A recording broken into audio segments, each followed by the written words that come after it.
নীলা, কোথায় তুই? এই তো বাবা বাড়ি ফিরছি। জলদি আয়, বাসায় মেহমান এসেছে, তোর জন্য অপেক্ষা করছে।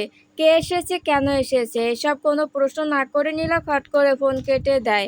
নাবিহা পাশ থেকে বলে, কি হলো আবার? মুহূর্তে মুডের এমন দফারফা হলো কেন? আমি পাগল হয়ে যাব ভাই। পাগলা গারদের সিট বুকিং করে রাখবো। নীলা কেমন একদৃষ্টিতে নাবিহার দিকে তাকিয়ে বলে, পাগলে কি না করে, এখন কি পাগলের কামড় খেতে চাস? নাবিহা পিছিয়ে গিয়ে বলে, রেগে যাচ্ছিস কেন? চিন্তা করিস না, পাগলাগারোতে তোর পাশের সিটে আমি থাকবো। নো টেনশন, দু ফুর্তি मैं कैसे फुर्ती करूंगा, मेरा জীবন তেনা তেনা হো গেয়া, মাই পুয়ার লাইফ। উল্টাপাল্টা কথা রেখে আসল কাহিনী বল। বাবা মারতুই বলল কিসের নাকি মেহমান এসেছে বাসায়। আমি নিশ্চিত আবারও বাসায় পার্থপক্ষ ধরে এনেছে। দোস্ত আমাকে বাঁচা, আজকের দিনটা তোদের বাসায় থাকতে দে। নো ওয়ে, পরে আমি আঙ্কেলের বকা খেতে পারবো না। তুমি যাও, বিয়ে করে সংসার করো, আমি দূরে থেকে তোমায় দোয়া করে দিব। নীলা তেড়ে আসলে নাবিয়া দৌড়ে পালায়। কিছুক্ষণ দুষ্টামি করে নীলা স্কুটি নিয়ে নাবিহাকে তার বাসায় নামিয়ে দিয়ে নিচের বাসার দিকে আগায়। বাসার সামনে পৌঁছে একটা প্রাইভেট কার দেখে সে নিশ্চিত হয় বাসায় মানুষ আছে। তাই সে বাড়ির সামনে গেটে রেখে পেছনের গেটে দিয়ে বাড়িতে ঢুকে। ডাইনিং রুম থেকে বাবার সাথে আরেকজন পুরুষের কণ্ঠ শোনা যাচ্ছে। কণ্ঠ শুনে বোঝা যাচ্ছে লোকটি বয়স্ক। বাবা সবশেষে তার জন্য দাদার বয়সী কাউকে সিলেক্ট করলো। রাগে দুঃখে নীলার এখন খুব কান্না পাচ্ছে। সে বাবার প্রতি রাগ নিয়ে বিড়বিড় করতে করতে নিজের রুমে প্রবেশ করে। তবে নিজের রুমে প্রবেশ করে সে একটা বড়সড় ঝটকা খায়। তার বিছানায় একজন ছেলে শুয়ে আছে। ছেলেটি একপাশে হেলে শুয়ে আছে, তার মাথার সামনে আড়াআড়িভাবে একটা বালিশ রাখা। নীলা পা টিপে টিপে এগিয়ে গিয়ে উকি দিলে দেখতে পায় সেই বালিশে হেলান দিয়ে একটা ফোন রাখা আছে। আর ফোনের স্ক্রিনে এখন টম অ্যান্ড জেরি চলছে। টম তখন একটা খুন্তি হাতে জেরির পেছনে ধাওয়া করছে। তবে জেরির বুদ্ধিমত্তা টম হেরে গিয়ে এক দেয়ালের সাথে চ্যাপ্টা হয়ে গেছে। ছেলেটি এটা দেখে খিলখিলিয়ে হেসে উঠে। নীলা চুপচাপ বসে থেকে নিজেও ফোনের স্ক্রিনে মন দিয়ে ফেলেছে। হঠাৎ আরেকটি কাহিনী দেখে ছেলেটির সাথে সে নিজেও হেসে ফেলে। তার হাসি শুনে ছেলেটি লাফিয়ে উঠে বসে, তারপর কেমন বিড়ালের মতো লাফিয়ে এসে তার কোলে উঠে পড়ে। পরি। নীলার গালে ছেলেটি নিজের ঠোঁট ছোঁয়াতে তার হুঁশে ফিরে। ছেলেটি উড়ে এসে তার কোলে বসায়, সে আলতো করে তাকে ধরে বসে। এই পাকনা পুরো, তুমি আমার রুমে কি করছো? এখন আবার আমারই কোলে বসে আছো? সোহান তার প্রশ্নকে পাত্তা না দিয়ে উল্টো শক্ত করে গলা জড়িয়ে ধরে। I miss you so much my fairy. বাচ্চা বাচ্চা হাতে এত আদুরে ভাবে গলা জড়িয়ে ধরা নীলা নিজেও গলে যায়। সোহানের গালে চুমু দিয়ে বলে, my handsome boy, I miss you too. I know Pori. তাই তো আজ মামাকে বলে ড্রাইভার আঙ্কেলের সাথে তোমার কাছে চলে এসেছি। নীলা বুঝতে পারে ড্রয়িং রুমে বাবার সাথে কথা বলা লোকটি তবে সোহানের ড্রাইভার আঙ্কেল। সোহান নীলার গলা জড়িয়ে রেখে বলতে থাকে, জানো পরি, আমি সেই কখন থেকে তোমার জন্য ওয়েট করছিলাম। তুমি তো আসছিলেই না। আমার খুব মন খারাপ হচ্ছিল। তাই তোমার পাপা আমাকে টম জেরি দেখতে দিয়েছে। এখন তুমি এসে গিয়েছো। আম সো হ্যাপি নাও। ওলে আমার সোনা মানাটা, তোমাকে পেয়ে আমিও খুবই হ্যাপি। সোহান খিলখিলিয়ে হাসে। তাদের দুষ্টমির মাঝে সেখানে রফিকুল সাহেবের আগমন ঘটে। তিনি মেয়ের রুমের বাহিরে থেকে হাসি শব্দ শুনে দ্রুত পায়ে এসেছেন। কি রে, কোথা থেকে আসলি তুই? আমরা তো বাহিরের রুমে ছিলাম, দেখলাম না তো তোকে। উড়ে উড়ে এসেছি বাবা, আমি তো পড়ি। অ্যান্ড আই ক্যান ফলাই, এস আঙ্কেল। পরি মাত্রই এই জানলা দিয়ে উড়ে উড়ে এসেছে। আমি দেখেছি। রফিকুল সাহেব অবাক হন। এই বাচ্চা ছেলেটা তার মেয়ের সাথে কেমন মিশে গেল। দুটো মিলে মুহূর্তে কেমন এক হয়ে গেল। রফিকুল সাহেব একটা শ্বাস ফেলে বললেন, নীলা দ্রুত গিয়ে ফ্রেশ হয়ে আয়, তোর জন্য সোহানও এসে থেকে কিছু খায়নি। বাচ্চার ছেলে কতক্ষণ খিদে আটকে রাখবে। সোহান বাবা, আসো আঙ্কেলের কাছে, তোমার পরি ফ্রেশ হয়ে আসুক। সোহান লাফিয়ে রফি সাহেবের কোলে উঠে পড়ে। রফি সাহেব সোহানকে নিয়ে বেরিয়ে যেতে নীলা হেসে ফেলে। সে দ্রুত পায়ে ওয়াশরুমে গিয়ে ফ্রেশ হয়ে আসে। খাবার টেবিলে তার বাবা আগে থেকে খাবার রেডি করে রেখেছে। সে যেতে সোহান বলে, পরি আমাকে খাইয়ে দাও। নীলা করুণ চোখে তার বাবার দিকে তাকায়। নীলা এতটাই আদুরে বড় হয়েছে, আজও মাঝে মাঝে তাকে তার বাবা খাবার খাইয়ে দেয়। সেখানে আজ এই বাচ্চা তার হাতে খেতে চাচ্ছে। এ তো বড্ড কঠিন একটা কাজ। রফিক সাহেব এবার বিজয় হাসি দেন। দেখে মনে হবে তিনি যেন সোহানকে শিখিয়ে দিয়েছেন। নীলার হাতে খাবার খেতে চাওয়ার কথা বলতে সোহান খুবই আগ্রহ নিয়ে বসে আছে। তাই বাচ্চা ছেলেটির মন ভাঙতে মন চায়নি তার, তাই সে বসে খাবার নিয়ে সোহানকে খাইয়ে দেওয়ার চেষ্টা করে। এ কাজে আনাড়ি নীলা বারবার ভুল করছিল, আর দুষ্টু সোহানও সুযোগ পেয়ে বারবার নীলার হাতে কামড়ে দিচ্ছিল। এসব নিয়ে খাবারের সময়টা পুরোই জমজমাট হয়ে যায়। সোহানের খাবার শেষে সে চেয়ারে বসে ঝিমাতে থাকে। নীলা তখন নিজের খাবারে ব্যস্ত। হঠাৎ অনুভব করে একজোড়া ছোট হাত তার হাতের বাহু আঁকড়ে ধরেছে। নীলা পাশ ফিরে দেখে সোহান তার বাহু জড়িয়ে ধরে ঘুমিয়ে গিয়েছে। এই দৃশ্যটাই এতটাই মুগ্ধকর ছিল যে নীলা খাবার ফেলে সেদিকে তাকিয়ে থাকে। অনেক বছর পর সে একটা বাচ্চার সংস্পর্শ পেল, তাই এই মুহূর্তগুলো তার জন্য স্পেশাল ছিল। নীলা তার বাবার দিকে তাকিয়ে বলে, কেমন পরিবার এরা? বাচ্চা ছেলেটাকে এভাবে ড্রাইভারের সাথে একাকী পাঠিয়ে দিল, ভয় করে না ওদের? আমাদের বিশেষ করে বলে এভাবে পাঠাতে পেরেছে। তাছাড়া দেখ, বাচ্চাটা কেমন তোর সাথে মিশে গেছে। ওই পরিবারে তোর বিয়ে হলে তোকে মাথা করে রাখতো, তুই তো বুঝতে চাইলি না। আহ বাবা, আবার শুরু করো না তো। আচ্ছা, ওকে নিতে আসবে কে? নাকি থাকবে এখানেই? থাকবে না, রাতে নাকি মাকে ছাড়া থাকতে পারে না। বিকেলে ড্রাইভার নিতে আসবে হয়তো। নীলা খাবার শেষ করে হাত ধুয়ে ঘুমন্ত সোহানকে কোলে তুলে নেয়। সোহান ঘুমের ঘোরে নীলার সাথে আরো মিশে যায়। নীলা তাকে নিয়ে বিছানায় শোয়াতে সোহান নীলাকে জড়িয়ে ধরেই রাখে। অগত নীলাকেও শুয়ে পড়তে হয়। তাছাড়া সে সবসময় দুপুরে খাবারের পর একটা ঘুম দেয়, তাই সে নিজেও সোহানকে আগলে রেখে ঘুমিয়ে পড়ে। আমার ফুসকা, এটা কি করলেন আপনি? মাই মিস্টেক মিস, আমি ইচ্ছে করে ধাক্কা দেইনি। কণ্ঠের মালিকের দিকে তাকিয়ে নীলার চোখ উপরে ওঠার জোগাড়। স্যার, আপনি এখানে? কিয়ানকে দেখে সোহান দৌড়ে এসে কোলে উঠে পড়ে।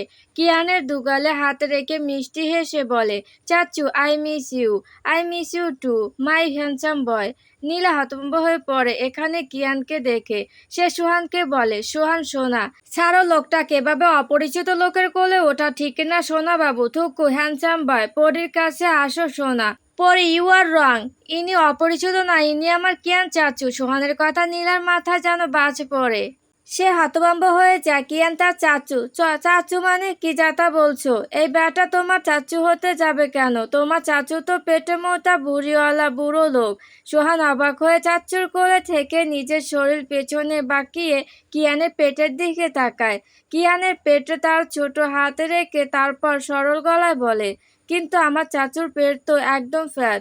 তুমিও দেখো পরি। নীলা সোহানের কথা কিয়ানের দিকে তাকায়। কিয়ানের পরনে তখন একটা পাতলা টি শার্ট পরা ছিল। সোহানকে কোলে নেওয়া টি শার্টের গায়ের সাথে চেপে গিয়ে তার পেটের অ্যাবসগুলো স্পষ্ট বোঝা যাচ্ছে। নীলা সেদিকে নীলাজ্জের মতো তাকিয়ে থাকে। কিয়ান তার দৃষ্টি লক্ষ্য করে একটু গলা খাড়কে দিয়ে বলে, excuse me, where are you looking at miss? Nila মুখ ঘুরিয়ে নেয় লজ্জায়। নিজেও গলা খাড়কে দিয়ে বলে, আমি কিছু দেখিনি আব্বা। মানে সোহানের এসবের দিকে কোনো খেয়াল নেই সে। এরই মাঝে কিয়ানের গাল ধরে ফিসফিস করে বলে উঠে, চাচু, আমি পি করব। কিয়ান ফোঁস করে শ্বাস ফেলে বলে, আমার কাছে এসে বলছিস কেন? তোর পরীর কাছে গিয়ে বল। উফ, লজ্জা করে আমার। তাড়াতাড়ি কিছু করো, নয়তো এখানেই করে দিব। আরে বেটা, তুই তো আমার জ্বালিয়ে মারবি। নীলা একটু অপ্রস্তুত হয়ে দাঁড়িয়েছিল। কিয়ান সোহানকে নিয়ে একটু খালি জায়গায় নিয়ে আড়াল করে দাঁড়ায়। কিছুটা রাগ দেখিয়ে বলে, এরপর থেকে বাসা থেকে সব সেরে না আসলে তোর মামাকে বলবো যাতে বের হতে না দেয়। খারাপ বেটা, রাস্তায় আসলে তার যত কাজ এসে পড়ে। সোহান নিজের কাজ সেরে উঠে বলে, চাচু, চেন লাগিয়ে দাও তাড়াতাড়ি, নয়তো পরি এসে যাবে। দেখুক তোর পরি, তাহলে তো শিক্ষা হবে। কিয়ান সোহানকে নিয়ে আবার নীলার সামনে গিয়ে দাঁড়ায়। নীলা তখন মাটিতে পড়ে থাকা তার ফুচকার প্লেটের দিকে অসহায় ভঙ্গিতে তাকিয়ে আছে। এবার কিয়ান আসতে সে রাগান্বিত স্বরে বলে উঠে, হেই মিস্টার সোহানের চাচু, আমার ফুসকার হিসাব দেন। ফেলেছেন কেন আমার fuchka? Listen miss, it was just an accident. রাখেন আপনার অ্যাক্সিডেন্ট আপনার কাছে। আনার ফুসকা। নীলা নাকি কান্না শুরু করে। সোহান তা দেখে কিয়ানকে বলে, ও চাচু, পরী কান্না করছে, পরীকে ফুসকা কিনে দাও না। তোমার পরীকে বলো আগে এসব নেকু কান্না থামাতে। ও পরী, তুমি কান্না করো না, চাচু তোমায় কিনে দিবে বলেছে। আগে বলো কিনে দিতে, নয়তো আমি কান্না থামাবো না। এত বড় মেয়ে রাস্তায় এসব বাচ্চামো শুরু করেছে। বাধ্য হয়ে পরিস্থিতি সামলাতে কিয়ানকে ফুচকা কিনে দিতেই হয়। সেখানে একটা চেয়ারে কিয়ান বসেছিল। সামনে বেঞ্চে নীলা আর সোহান বসে একের পর এক ফুচকা গিলছে। নীলা একটা ফুচকা মুখে নিয়ে বলে, বুঝলে হ্যান্ডসাম বয়, তোমার চাচু একটা খাটাস, পেট মোটা বুড়িওয়ালা না হলো আজ তো খাটাস একটা লোক। আমি আবারও বলছি, তোমার চাচুকে আমি বিয়ে করব না। না না, আমি তাহলে তোমার সাথে থাকবো কিভাবে পড়ি? একেবারে চলে আসবে তবে আমাদের বাড়ি। মামা আমার জন্য কাঁদবে। তাহলে থাকো গিয়ে তোমার মামার সাথে, আমার সাথে থাকার কথা ভুলে যাও। খাটাস লোকের পচা বাতিজা তুমি, পচা সোহান। সোহান খাওয়া ফেলে ঠোঁট উল্টে দেয়। তা দেখে নীলা হকচকিয়ে গিয়ে দ্রুত সোহানকে আগলে নেয়। না না, তুমি তো ভালো, অনেক ভালো ছেলে, তোমার চাচুর মতো মোটো খাটাস না। সোহান ফোপানো বন্ধ করে নীলার বুকের সাথে মিশে থাকে। নীলা মেকি হাসি দিয়ে কিয়ানের দিকে তাকায়। কিয়ান তখন বুকে হাতে বেঁধে এক দৃষ্টিতে তাদের দিকে তাকিয়ে আছে। তার দৃষ্টি লক্ষ্য করে নীলা একটু ভয় পেয়ে যায়। সে ভাবে সোহানের ফোপানোর জন্য হয়তো কিয়ান রেগে গেছে। তাই সে আমতা আমতা করে বলে, আসলে আমি সোহানকে কাঁদাতে চাইনি। তুমি রফিকুল আঙ্কেলের মেয়ে? কিয়ানের গুরুগম্ভীর প্রশ্ন শুনে নীলা ঘাবড়ে গিয়ে উত্তর করে, তো বড্ড বেয়াদব মেয়ে তো তুমি। কার সাথে কিভাবে কথা বলতে হয় শিখোনি? না, শিখিনি তো। কিয়ান প্রচণ্ড রেগে যায়। এই মেয়ের সাথে কথা বলে নিজেরই মান সম্মানের লাগে। তাই সে হুট করে উঠে এসে সোহানকে একটানে নীলা থেকে নিয়ে নিজের কোলে তুলে নেয়। এভাবে টেনে তোলায় সোহানও হতভম্ব হয়ে গেছে। নীলা তেড়ে গিয়ে বলে, এভাবে টেনে তুলেন কেন? ও ব্যথা পেলে কি করতেন? আমার ভাতিজা, আমি বুঝবো। তোমাকে মাথা ঘামাতে বলিনি। সে সোহানকে নিয়ে সোজা নিজের সাথে আনা গাড়ির দিকে আগায়। নীলা প্লেটে থাকা শেষে ফুচকাটা মুখে নিয়ে বলে, এই সোহানের খাটা চাচু, বিলটা তো দিয়ে যান। কিয়ান শোনো না শোনার ভান করে চলে যায়। নীলা মুখ ফুলিয়ে সেখানে বসে পড়ে। বিল দিতে গিয়ে খেয়াল করে তার পাসটা সাথে নেই। সে লাফিয়ে উঠে চারপাশে নিজের পাসটা খুঁজতে থাকে। সে দ্রুত ফুচকা মামার কাছে গিয়ে বলে, মামা আমার পাসটা দেখেছেন? সাথে নিয়ে তো বসেছিলাম। আপনার ব্যাগ আমি কেমনে দেখবো আপা? দেখেন কই ফেলাইছেন, দেখে রাখা উচিত আসিন। এমনি চারপাশে চোর বাপটারে সীমা নাই। এবার নীলা মাথা হাত দিয়ে বসে। পার্সের ভেতর তার ফোনটা ছিল। ফোনটাও হারিয়ে সে অসহায় হয়ে পড়ে। না পারছে এখান থেকে যেতে, আর না পারছে বাবাকে ফোন করতে। উভয় সংকট দেখে নীলা সেখানেই বসে থাকে। তার মন খারাপের সাথে পাল্লা দিয়ে আকাশও কালো হতে শুরু করেছে। ঘুম থেকে উঠে সোহানের আবদারে নীলা তাকে নিয়ে ফুচকা খেতে এসেছিল। বাচ্চা ছেলেকে সাথে আনায় নিজের স্কুটি নেয়নি, বরং রিক্সা করে এসেছিল। এখন সব দিকে বিপদে পড়ে তার মাথা কাজ করা বন্ধ করে দিয়েছে। তার মাঝে আকাশও মেঘলা হতে শুরু করেছে। বাতাসের ঝাপটায় তার খোলা চুল বাতাসের সাথে পাল্লা দিয়ে উড়ছে।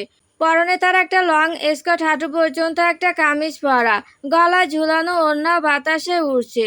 নীলা মন খারাপ করে বসে থাকে। নীলাকে একাকী বসে থাকতে দেখে ফুচকা মামা বলে, ও আপা বিলটা দিয়ে যান, দোকান বন্ধ করে দিমু এখনই। নীলা সংকোচে নিয়ে বলে, আসলে মামা আমার পাসটা হারিয়ে গিয়েছে, আমি তো এখন বাসায় ফেরার মতো উপায় পাচ্ছি না। ফুচকা মামার চোখের মুখে চরম অসন্তুষ্ট। নীলা 3 প্লেট ফুচকা নিয়েছে, একটারও বিল শোধ না করে এখন পাস হারানোর কথা বলায় তার বিরক্তি লাগছে। এই যে আঙ্কেল, নাও তোমার টাকা, পরীর হয়ে আমি দিয়ে দিচ্ছি। সোহানের কণ্ঠ শুনে নীলা তড়িঘড়ি করে তার কাছে গিয়ে বলে, সোহান বাবু তুমি এখনো যাওনি? না তো, তোমাকে মন খারাপ করে বসে থাকতে দেখে চাচু ওই টাকাগুলো দিয়ে পাঠালো। নীলা পাশে তাকে অদূরে দণ্ডায়মান কিয়ানকে দেখতে পায়। সে ট্রাউজারের পকেটে হাত রেখে গাড়ির সাথে হেলান দিয়ে দাঁড়িয়ে আছে। নীলা হালকা মুখ বেঞ্চি দেয়, তবে আপাতত সে অসহায় বলে আপত্তি করে না। বিল পরিশোধ করে সে সোহানকে নিয়ে গাড়ির কাছে যায়। বাই সোহান বাবু, ভালো থেকো তুমি, মাঝে মধ্যে আমাদের বাসায় এসো। সোহান মাথা নেড়ে গাড়িতে উঠে বসে। নীলা পাশ কাটিয়ে যেতে নিলে কিয়ান বলে, গাড়িতে উঠো। গাড়িতে উঠতে বলেছি কেন? কিয়ান বিরক্ত হয়ে বলে, আর ইউ আ ফুল, আকাশের অবস্থা ভালো না। আর আমি ততটাও অমানবিক নই। গাড়িতে উঠো, বাড়ি পৌঁছে দিচ্ছি। নীলা যে দেখিয়ে না করতেই যায়, তবে তখনই আকাশ ফেটে জমজমিয়ে বৃষ্টি নামে। ফলে নীলা লাফিয়ে গাড়িতে উঠে বসে। তারা জেদ দেখিয়ে না করা হয় না। এমন প্রতিকূল পরিস্থিতিতে তার সবচেয়ে অপছন্দের মানুষের থেকে তার সাহায্য নিতে হলো। এ থেকে দুঃখের বিষয় আর কিছুই নেই।